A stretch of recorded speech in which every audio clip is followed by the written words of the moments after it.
मैं आजकल एक एग्जाम्पल देके बात समझाता हूं। उत्तर प्रदेश के ही एक अधिकारी हैं, मेरे विद्यार्थी हैं, पुलिस में है, आईपीएस हैं, सीनियर हो गए तो काफी। तो नाम नहीं बोलूंगा क्योंकि यही राज्य है उनका वैसे भी, और यूट्यूब पे तो फिर राज्य कोई भी हो क्या फर्क पड़ता है। तो जब वो सिलेक्ट हुए तो उसके करीब 12 साल बाद मेरा उनसे मिलना हुआ एक दिन। 12 साल आप समझ पा रहे होंगे कि इस समय आईपीएस क्या होगा, एक बड़े जिले का एसपी होगा। तो उत्तर प्रदेश के एक बहुत बड़े जिले के एसएसपी थे उस समय। मैं संयोग से उस जिले में किसी एक प्रोग्राम के लिए गया हुआ था, किसी से कोई मतलब किसी का विवाह था, वहां गया हुआ था, वो भी आए हुए थे। अब आए हुए थे तो 12 साल बाद मिलना हो गया हमारा, फिर खूब गप्पें होने लगी। फिर हम 4-5 घंटे रात को 2-3-4 बजे तक साथ बैठे बात करते रहे। मैं उनके बारे में जो जानता हूं वो सत्वगुण का व्यक्ति है। सत्वगुण समझते हैं ना, मन करता है पढ़ने का, संगीत का, कला का। बहुत शांत स्वभाव का व्यक्ति, इतना शांत कि उससे बात करके आप भी शांत हो जाए, इतना शांत व्यक्ति है कि मजा आ जाएगा आपको बात करके। और जितनी बातें होंगी वो पढ़ाई लिखाई की, नई रिसर्च क्या हो रही है, किस विषय में क्या नया चल रहा है, उस तरह की बात। इतना पढ़ने का उनको शौक था। भारत में दुर्भाग्य ये भी है कि जो लोग बहुत अच्छा पढ़ना चाहते हैं उनको पढ़ाई के रास्ते पे आगे बढ़ना आसान नहीं होता है। आप कॉलेज में लेक्चरर बनना चाहें, प्रोफेसर बनना चाहें, जुगाड़ तंत्र इतना खतरनाक है कि योग्य होकर आप नहीं बन पाएंगे, केवल जुगाड़ू होकर ही बन पाएंगे। ये बड़ा भारी संकट हमारी शिक्षा व्यवस्था के सामने इस समय है। पता नहीं क्यों सरकारें इस पर तो ध्यान नहीं दे रही है, शायद कभी देंगी, उम्मीद करते हैं। तो उसका मन तो था प्रोफेसर बनने का, शायद मुझे लगता है उसको समझ में आ गया होगा कि बहुत आसान नहीं है। तो उसने आईएएस एग्जाम दे दिया और रैंक थोड़ा सा पीछे रहा तो आईपीएस बना। काडर यही है। 12 साल बाद मुझे मिला था, बहुत बड़े जिले में एसएसपी था। तो मैंने उससे बाद में पूछा अकेले, मैंने कहा ये बताओ तुम्हें सच में खुशी मिलती है? बाकी सब तो ठीक है, धूमधाम अपनी जगह है कि उसके घर गए तो 20-50 लोग हल हल हल ऐसा पैर पटक के मारते हैं, लगता है कि तेल निकाल देंगे जमीन के अंदर से। अभी वो तो उनकी नौकरी में है ही, नॉर्मल बात है। सब बंदूकधारी खड़े हुए, इतनी गाड़ियां खड़ी, टाइम टाइम टाइम टाइम चल रहा है उस समय। ये मतलब मोदी जी ने टाइम टाइम बंद किया, उससे पहले की बात बता रहा हूं। तो जब अकेले बैठे मैंने उससे पूछा, मैंने भाई सच में मजा आता है? क्योंकि ये सब चीज 4 दिन अच्छी लगती हैं। शुरू में अच्छा लगता है, सच में अच्छा लगता है कि आप पुलिस कांस्टेबल को देके भाग जाते थे पहले। भाई अगर आप कहीं बैठे हो और एक कांस्टेबल आपके पास चलता हुआ है, दिल कैसा होता है, धक धक होने लगता है कि ये मेरी तरफ क्यों आ रहा है।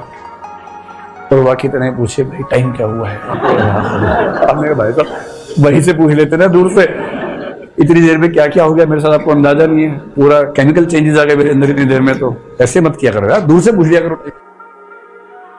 कांस्टेबल को देख के जिसकी मतलब हवा खिसक जाती हो, वो बन गया आईपीएस। अब आईपीएस बनते क्या होता है, बदल जाता है सब कुछ जीवन में। ऐसा बदलता है, फिर क्या हो रहा है कि आप जिस जिले में रहते हैं वहां के एसपी का फोन आ रहा है कि अरे आइए किसी चाय पीते हैं अपने में। आपने कहा जी सर कहाँ आना होगा? बोले अरे बेटा हम गाड़ी भेज रहे हैं, तुम आ जाओ। अब थोड़ी देर में टाइम टाइम टाइम टाइम की आवाज है, आपके घर के बाहर 3 गाड़ियां खड़ी हैं, एसएचओ आया हुआ है और वो वाला कांस्टेबल भी आया हुआ है साथ। आप समझ नहीं पा रहे, आप कह रहे हैं कि आइए बैठिए पानी पी लीजिए। नहीं सर क्या sir sir sir sir sir जनाब जनाब जनाब। फिर आप गए, बैठे गाड़ी में, आप सकुचाई से बैठे हैं कि थोड़ी सी टाइम बैठ जाऊं। फिर वो लेके गए हैं एसपी साहब, पूरा देखा आपने, क्या बात है, सैकड़ों पुलिस वाले सब सलाम कर रहे हैं आपको। आपको लगता है कुछ तो हुआ है जीवन में बड़ा, भाई ये नॉर्मल बात तो नहीं है। फिर आप अभ्यस्त हो जाते हैं, आपको अच्छा लगने लगता है। कहीं जाते हैं 10 पुलिस वाले साथ जा रहे हैं, पैर पटक के सलाम कर रहे हैं, आपको लगता है कुछ तो बात है मेरे अंदर। भाई मैं नहीं समझ पा रहा था लेकिन कुछ तो है मेरे अंदर। पर जो कायदे का इंसान होता है ना, 10, 20, 25 दिन बाद, 2 महीने बाद इस बात से परेशान हो जाता है। आप अपना आराम से टहलने में कोई पैर पटक के मारे सर आप गिरते गिरते बचे। आपको लग रहा है कि यार अच्छा भला अपने आप से बात करते हुए सैर कर रहा था, इतना पटक के मारता है। आपने कहा देखो यार ऐसा ये सब मत किया करो, है ना, दूर से नमस्ते कर दिया करो, काफी है। चल ऐसे कैसे कर देंगे?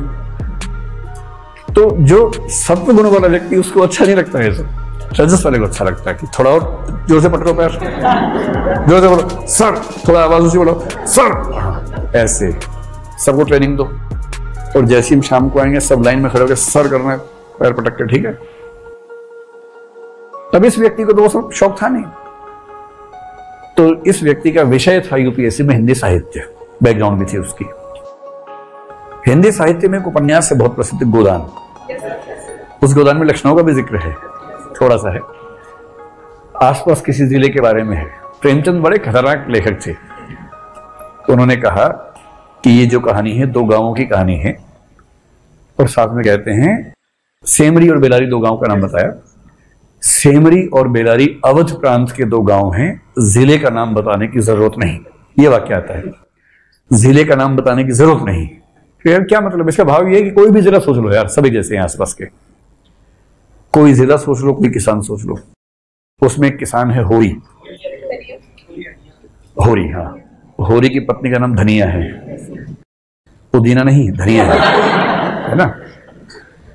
होरी का एक बेटा है, दरअसल उसका नाम गोवर्धन है, पर जब तक गोवर्धन के पास धन नहीं है तो उसका नाम तब तक गोबर है।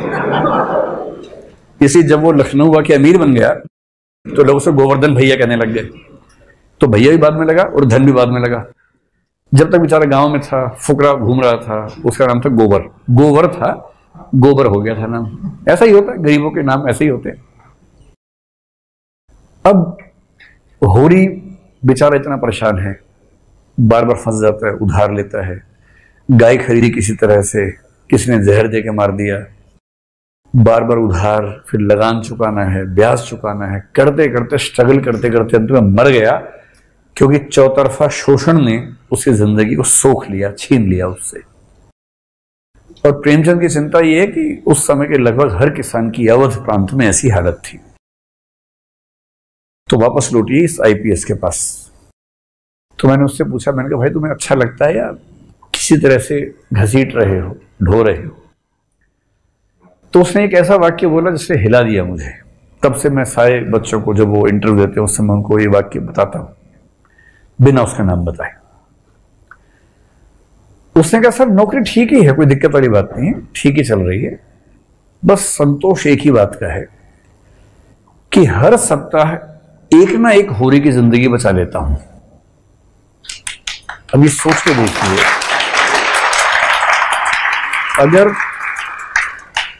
अगर तो आपका शौक है, उसी बात है कि लोग सैल्यूट करें, पटक पटक के पैर अपना, तो अलग बात है, तो छोटापन है। पर अगर संतोष की बड़ी वजह खोजनी है तो ये, अब हर हफ्ते किसी एक होरी की जिंदगी बचा सकते हैं, और बड़े स्तर पर शायद एक बार में लाखों की जिंदगी बचा सकते हैं, बना सकते हैं। आप एक जिले में डीएम होके कोई वहां पर ऐसा काम कर सकते हैं जो आने वाली पीढ़ियां याद रखें कि इस एक व्यक्ति ने हमारे जिले की किस्मत को कैसे बदला।